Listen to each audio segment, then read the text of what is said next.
ইচ্ছা করলে জীবনের সব গুনাহ মাফ করে দেন। রোজার দ্বারা রোজাকারে ইচ্ছা করলে রোজার দ্বারা জীবনের সব গুনাহ মাফ করে দেন। সেটা কিভাবে? রোজা বলা হয় দিনের বেলায় আল্লাহর আদেশ পালনের উদ্দেশ্যে দিনের বেলায় নিজ কাছ থেকে বিরত থাকার জন্য। একটা হলো হারাম বিধান থেকে বিরত থাকা, আরেকটা হলো স্বামী স্ত্রীর মিলামেশা থেকে বিরত থাকা। আমার ঘরে হালাল খানা মজুদ আছে, দিনের বেলায় রমজান মাসে খাই না কেন? আল্লাহর হুকুম পালনের জন্য, আল্লাহকে সন্তুষ্ট করার জন্য। আমার ঘরে হালাল বিবি মজুদ আছে, দিনের বেলায় তার কাছে যাই না কেন? আল্লাহর হুকুম পালনের জন্য, আল্লাহকে সন্তুষ্ট করছে। এখান থেকে একটা শিক্ষা গ্রহণ করা। শিক্ষাটা হইল, আমি যদি আল্লাহকে সন্তুষ্ট করার জন্য দিনের বেলায় রমজান মাসের দিনের বেলায় হালাল খানা না খেয়ে থাকতে, আমি যদি আল্লাহকে সন্তুষ্ট করার জন্য দিনের বেলায় নবীর কাছে না গিয়ে থাকতে পারি, তাহলে সেই আল্লাহকে সন্তুষ্ট করার জন্য আমি সকল প্রকার হারাম কাজ না করে থাকতে পারবো না। এটা হলো রোজার শিক্ষা। একটা হলো রোজা, আর একটা হলো রোজার শিক্ষা। রোজা হইল সারাদিন খানা পিনা না করে থাকা, হইল রোজা। আর রোজার শিক্ষা হইল আমি যদি হালাল খানা না খেয়ে থাকি, যেটা হারাম খানা করে রাখতে। যারা শুধু রোজা রাখেন, রোজার শিক্ষা গ্রহণ করেন, তারা শুধু রোজা না রাখার গুনাহ থেকে বাঁচতে পারে। এই রোজার দ্বারা অন্য গুনাহ আমাদের ব্যবস্থা করে। আর যারা রোজাও রাখেন, রোজার শিক্ষাও গ্রহণ করেন, তারা রোজা না রাখার গুনাহ থেকে তো বাঁচতেন। এই রোজা তাদেরকে সারা জীবনের সব গুনাহ মাফ করে। এই বিষয়টা বুঝতে আমার হাদিসটা বোঝা সহজ। হাদিস শরীফে আল্লাহ রাসূল বলেন, ইন্নাল্লাহা ফারাদা সিয়ামা রমাদান আলাইকুম ওয়া সানাতু লাকুম কিয়ামা। এর অর্থ হলো রমজান মাসের দিনের বেলায় রোজা রাখা আল্লাহ তোমাদের জন্য ফরজ করেছেন, আর রাতের বেলায় তারাবিহের নামাজ পড়া আমি রাসূল তোমাদের জন্য সুন্নাত করেছি। দিনের রোজা আল্লাহর ফরজ, রাতের তারাবি নবীর সুন্নাত। রোজার আমলই রোজা, অন্য আমল রোজা তো করা যায় না, মাসে করা যায়। পাঁচ বেলার নামাজ রোজা তো ফরজ, 12 মাসে করা যায়। তাহাজ্জুদের নামাজ রমজানেও সুন্নাত, 12 মাসে করা যায়। কুরআন তেলাওয়াত রমজান মাসেও করা যায়, 12 মাসেও করা যায়। যে কোনো ইবাদত রমজানেও করা যায়, 12 মাসেও করা যায়। কিন্তু রমজান মাসের রোজাটা রমজান মাসেই রাখতে হয়, তারাবিহের নামাজটা রমজান মাসেই করতে হয়। তাহলে রমজানের আলাদা আমল করা মাত্র দিনের রোজা। এই দুইটা হলো রমজানের আলাদা আমল। তাই রাসূল বলেন, ইন্নাল্লাহা ফারাদা সিয়ামা রমাদান আলাইকুম ওয়া সানাতু লাকুম কিয়ামা। রমজান মাসের দিনের বেলায় রোজা রাখা আল্লাহ তোমাদের জন্য ফরজ করেছেন, রাতের বেলা তারাবিহের নামাজ আমি রাসূল তোমাদের জন্য সুন্নাত করেছি। ফরজকে আল্লাহ ফরজ বলা হয় কেন? কারণ বান্দা কোন কাজ ফরজ হওয়ার জন্য সরাসরি আল্লাহর হুকুমের দরকার নেই। পাঁচ বেলার নামাজ সরাসরি আল্লাহর হুকুমে ফরজ, রমজানের রোজা সরাসরি আল্লাহর হুকুমে ফরজ। এই কারণে যে কোনো ফরজ আমলকে আল্লাহ ফরজ বলা। কিন্তু কোন সুন্নাত আমল সরাসরি আল্লাহর হুকুমে সুন্নাত রাসূলের কথায় অথবা রাসূলের কাজের দ্বারা সুন্নাত। আল্লাহ সরাসরি বলেন কি তোমরা তারাবির নামাজ, কিন্তু রাসূল এই আমল করেছেন এই জন্য তারাবির নামাজ উম্মতের জন্য সুন্নাত। বুঝে থাকতে বলেন তো তারাবির নামাজ সরাসরি আপনার হুকুমে সুন্নাত দিতে এটা নবীর আমলের দ্বারা সুন্নাত। এই কারণে ফরজ কি আপনার ফরজ আর সুন্নাত নবীর সুন্নাত। তাই রমজান মাসের আলাদা দুইমাত্র আমল ঈদের বেলায় রোজা রাখা যেটা আল্লাহর ফরজ, আরেকটা রাতের বেলায় তারাবির নামাজ পড়া যেটা নবীর সুন্নাত। নবীর সুন্নাত যত আমলকে নবীর সুন্নাত বলা। নবীর সুন্নাতের আরো আরো বিভিন্ন অর্থ আছে। এর মধ্যে একটা অর্থ হলো নবীর যে আমল উম্মতের জন্য, এই সুন্নাতের আরেক নাম হলো আমলি সুন্নাত। নবীর যে আমল উম্মতের জন্য সুন্নাত হয় এই সুন্নাতটা কি বলে? এক প্রকার সুন্নতের নাম সুন্নতের মুআক্কাদা, আরেক প্রকার সুন্নতের নাম সুন্নতের তাহরির। যেমন যোহরের 4 রাকাত ফরজ নামাজের আগে 4 রাকাত সুন্নত নামাজ আছে, ওটা সুন্নত মুআক্কাদা। আসরের 4 রাকাত ফরজের আগে 4 রাকাত সুন্নত নামাজ আছে, ওটা মুআক্কাদা, এটা জায়েজ। সুন্নতে মুআক্কাদা এমন সুন্নত যা আমল করলে পুরস্কার আছে, আমল না করলে শাস্তি আছে। যেমন সুন্নতের নাম সুন্নতে মুআক্কাদা। আর সুন্নতের দায়রা এবং সুন্নত যা আমল করলে পুরস্কার আছে, আমল না করলে শাস্তি আছে। আসলে সুন্নত করলে সওয়াব আছে, না করলে গুনাহ আছে। যোহরের সুন্নত করলে সওয়াব আছে, না করলে এর প্রায়শ্চিত্ত আছে। এগুলো সুন্নতে মুআক্কাদা, সুন্নতে দায়রা। রাসূল যে বলেছেন ওয়াসানাতু লাকুম কিয়ামাহু, রমজান মাসের রাতের বেলায় তারাবির নামাজ পড়া আমি তোমাদের জন্য সুন্নাত করেছি, এটা সুন্নতে মুআক্কাদা। সুন্নতে মুআক্কাদা আমল করলে তো সওয়াব আছে, আমল না করলে শাস্তি আছে। আমার সুন্নতের মুআক্কাদা।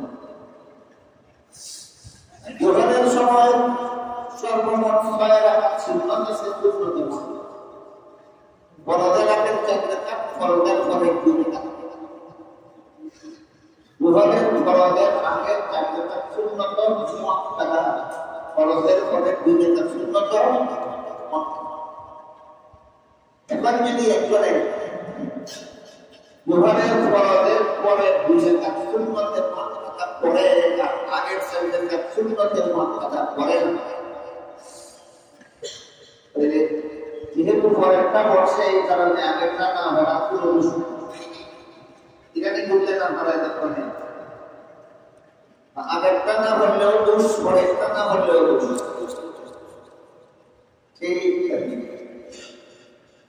রাসূল কারীম সাল্লাল্লাহু আলাইহি ওয়াসাল্লাম তারাবির নামাজ 20 রাকাত পড়েন। কাজেই 20 রাকাত না হলে 8 রাকাত পড়লে 12 রাকাত না হলে শাস্তি তার উপরে। রাসূল তারাবি পড়ছেন কয়টা? 20 রাকাত। গায়ে বানা মুআক্কাদা 19 রাকাত পড়লে 1 রাকাতের লোকদেও না। কেউ যদি তারাবির নামাজ 18 রাকাত পড়ে, 2 রাকাত পড়লে না কেন এর লোক কিন্তু হবে, তাহলে কোনো শাস্তি আছে। সুন্নতের মুআক্কাদা আমল না করার কিছু শাস্তি আছে। একটা শাস্তি হলো নবীর খাস সুপারিশ থেকে বঞ্চিত হবে। যে ব্যক্তি কোন সুন্নতে মুআক্কাদা আমল না করার অভ্যাস করবে, এই ব্যক্তিকে আমাদের নবীর খাস সুপারিশ থেকে বঞ্চিত হবে। আর যে ব্যক্তি নিয়মিতভাবে নবীর সুন্নতে মুআক্কাদা করে আমল করবে, সে কি আমাদের নবীর খাস সুপারিশ পাবে। এলো সুন্নতে মুআক্কাদা আমল না করা অভ্যাসের একটা শাখা নবীর কাজ থেকে বঞ্চিত হয়েছে। আর একটা শাখা হলো হাসরের বিচারে থেকে আল্লাহ ক্ষমা শুনতে, আল্লাহ তাকে ক্ষমা দিব কেন সুন্নতে মরতে। এই জন্য বলছি সুন্নতে মুআক্কাদা এবং সুন্নতে জায়েজা পার্থক্যটা বুঝলে পরবর্তীতে তা বিরোধিতা সহজ। নবীর যে আমল উম্মতের জন্য করা সুন্নাত, এটার নাম আমলি সুন্নাত। এটা দুই প্রকার, একটা হলো সুন্নতে মুআক্কাদা, একটা হলো সুন্নতে জায়েজা। সুন্নতে মুআক্কাদা আমল না করা অভ্যাস করলে শাস্তি পড়বে। তারাবির নামাজ যেহেতু আল্লাহ রাসূল 20 টাকা করেন, এই জন্য 20 টাকা করে সুন্নতে মুআক্কাদা, এর থেকে কম করলে কম করার জন্য শাস্তি পড়বে। এখন প্রশ্ন হইল যে আল্লাহ রাসূল তারাবির নামাজ 20 টাকা করেছেন, এটা কোনো হাদিস প্রমাণের দ্বারা সাব্যস্ত, হাদিস দলিলের দ্বারা সাব্যস্ত না সাব্যস্ত? কোন হাদিসের দ্বারা সাব্যস্ত, কোন দলিলের দ্বারা সাব্যস্ত তারাবির নামাজ 20 টাকা? সচরাচর আপনাদের সামনে দলিল সহ আলোচনা আলেমরা করেন না কেন? সব কথা দলিল সুজারুদ্দিন কথা সব মুসলমানের জানে না, যেমন তেমন আলিমেরা দলিল সুজারুদ্দিন। শরীয়তের সমস্ত বিধিবিধানের দলিল জুড়ার জন্য সুযোগ্য আলিম হতে হবে। এই জন্য জনসাধারণ মুসলমানের দলিল জুড়ার যোগ্যতাও নাই, দরকার নাই। ওনারা আলিমদের মধ্যে শুনে শুনে আমল করবেন, এটাই ওনাদের জন্য। এই কারণে কোন হাদিসের দ্বারা তারাবির নামাজ সুন্নতে মুআক্কাদা বিশ্বাস সাব্যস্ত হইল, যার প্রতিষ্ঠা হইল এই মাসালার দলিল। তাদের সাথে আলেম বলেন না কেন? ওনারা বুঝবেন না তাদের কারণে, এদের 20 টাকা খরচা টাকা দেবে না। কিন্তু এই অবস্থাটা চালু থাকার কারণে কিছু এর বিরুদ্ধে কিছু মত করা এবং প্রান্ত মতবাদের প্রচারণা চালাচ্ছে। কিছু বাজে লোক এরা বলেন তারাবির নামাজ 20 টাকা নয়, তারাবির নামাজ। এরা আবার দলিলের মানে কিছু হাদিসের উল্লেখ, কোন হাদিসে আছে তো হাদিসে আছে তারাবির নামাজ। তখন আপনারা যারা হাদিস প্রদান করলেন তারা সন্দেহে পড়ে। আমাদের ইমাম সাহেব সারা জীবন বলল, আমাদের সারা জীবন বলল, মাদ্রাসার মুতাদিন সারা জীবন বলল তারা জীবন তারা তো কোনদিন দলিলের কথাগুলো নেয়, মহাদিসের দলিল দিয়া পরে মহাদিসের হাদিস তারা কিছু না। তখন আমাদের দেখা নূতন একটা বিভ্রান্তি পরিপূর্ণ সন্দেহ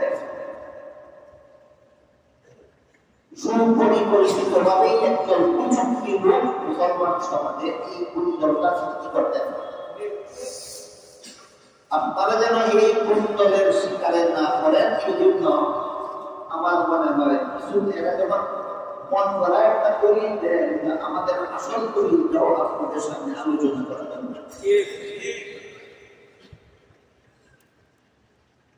মুসান্নাফে ইবনে আবি শাইবা নামের একটা হাদিসের কিতাব আছে, সারা দুনিয়ার আলেমরা চিনেন এই হাদিসের,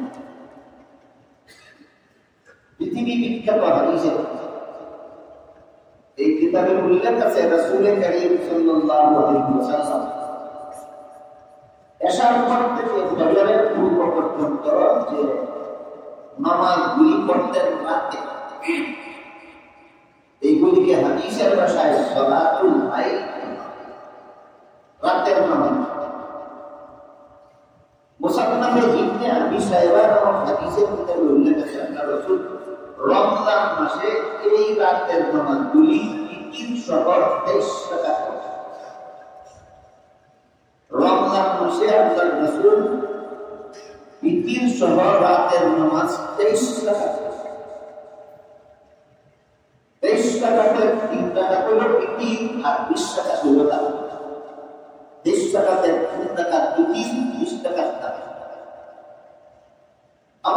সমাজে যারা মুসলমান সাধারণ মুসলমানদের যেটা সুন্দর সৃষ্টি করার অসাধারণ উদ্দেশ্যে বলে যারা হচ্ছে তারা বিভিন্ন টাকা এরা আবার কয়ে বিক্রিতে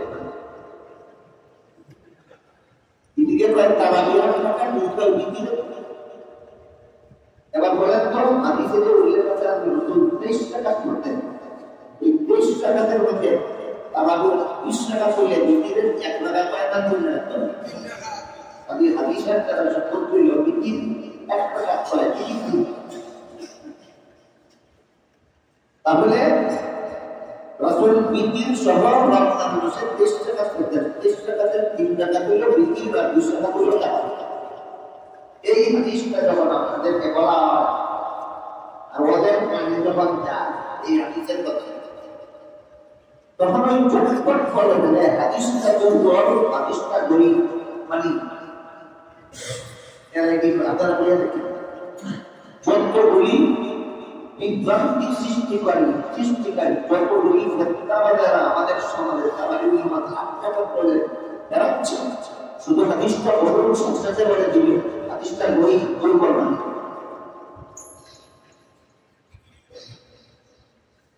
এই জায়গাতে আমার বুঝবো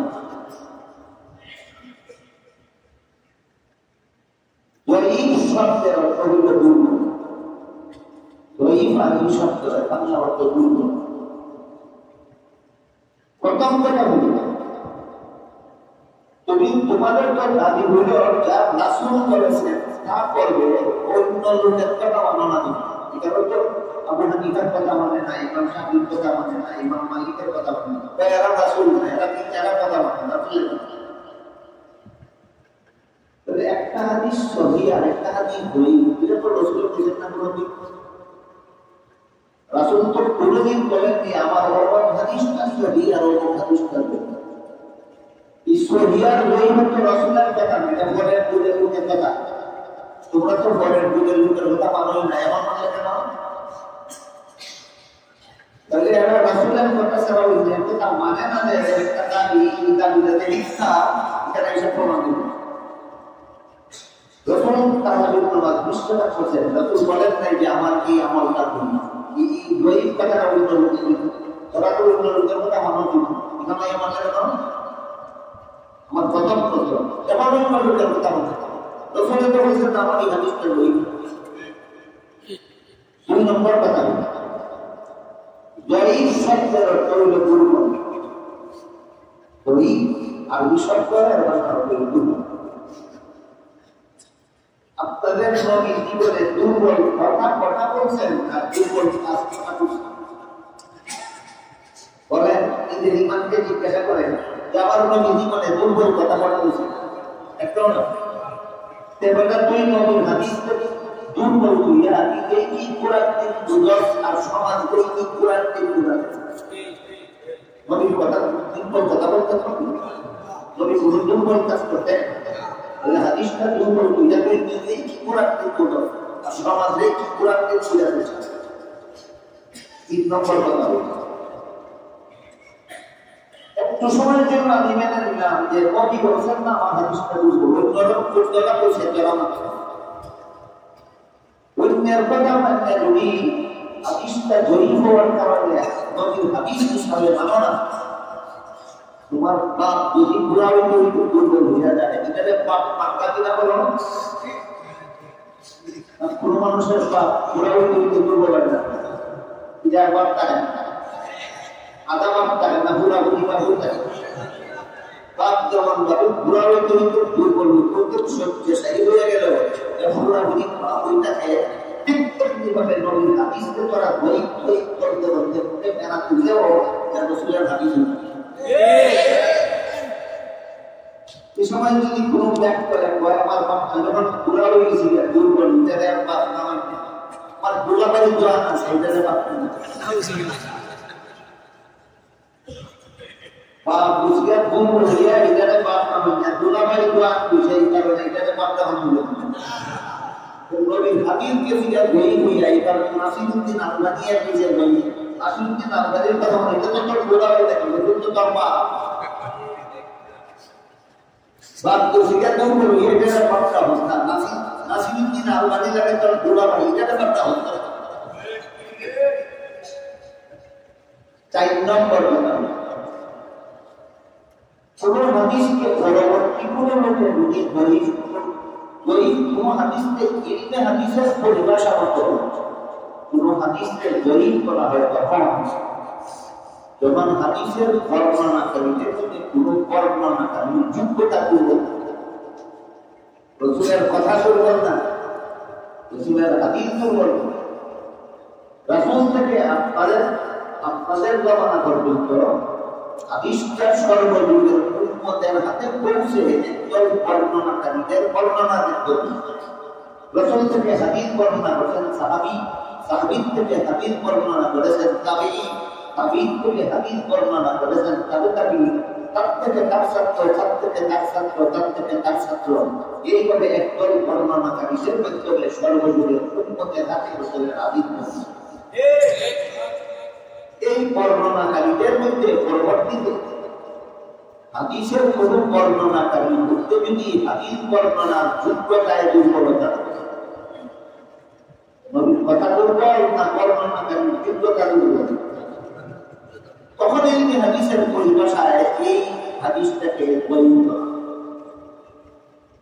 নবীর কথা দুর্বল না একজন বর্ণনাকারীর যোগ্যতা দুর্বল এই ব্যাপারে ইলমে হাদিসের পরিণতি হলো সবকিছুর পরিণতি আছে কোরআন তাফসীর করার পরিণতি আছে পরিণতি লঙ্ঘন করে তাফসীর করলে এই তাফসীর গ্রহণযোগ্য নয় হাদিস বর্ণনা করার পরিণতি আছে পরিণতি যে মানে না তার বর্ণিত হাদিস গ্রহণযোগ্য নয় ইলমে হাদিসের পরিণতি হলো কোন একটা হাদিসের উপর যখন সারা দুনিয়ার মুসলমান আমল করা শুরু করে এর পরবর্তী কোনো বর্ণনাকারীর যোগ্যতায় যদি দুর্বলতা পাওয়া যায় কথা বুঝলেন কিনা কথাটা কোরআন থেকে বলতে মুসান্নাফে ইবনে আবি শাইবা হাদিসের উল্লেখ আছে আল্লাহ রাসূল তাকদিম নামাজ বিচ্ছেদ করে আরেকটা সহিহ সনদের বর্ণিত হাদিসের উল্লেখ আছে রাসূলের উল্লেখ করেন আলাইকুম বিসুন্নতি ওয়া সুন্নাতিল খুলাফাইর রাশিদিন আল মাহদুদিন আমার সুন্নাত পালন করতে যেমন ভাবে তোমরা করো আমার খুলাফায়ে রাশিদিনের সুন্নাত পালন করতে এই সুন্নাত একটা হলো রাসূলের সুন্নাত একটা হলো খুলাফায়ে রাশিদিনের সুন্নাত যেমন জুমার খুতবার আগে যে আযান দেওয়া এটা রাসূলের চালু করা সুন্নাত এর আগে মিনারায় যে একটা আযান দেওয়া হয় এটা রাসূলের চালু করা সুন্নাত না এটা হলো উসমান রাদিয়াল্লাহু আনহু চালু করা খুতবার আগে আযান নবীর সুন্নাত মিনারার আযান খুলাফায়ে রাশিদিনের সুন্নাত আপনারা কোনটা মানেন না কেন আল্লাহ রাসূল বলেন আমার সুন্নাত মানতে তোমরা যেমন সাহায্য খুলাফায়ে রাশিদিনের সুন্নাত মানতে তোমরা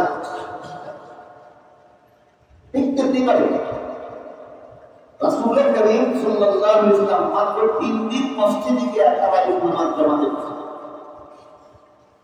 মাত্র 3 দিন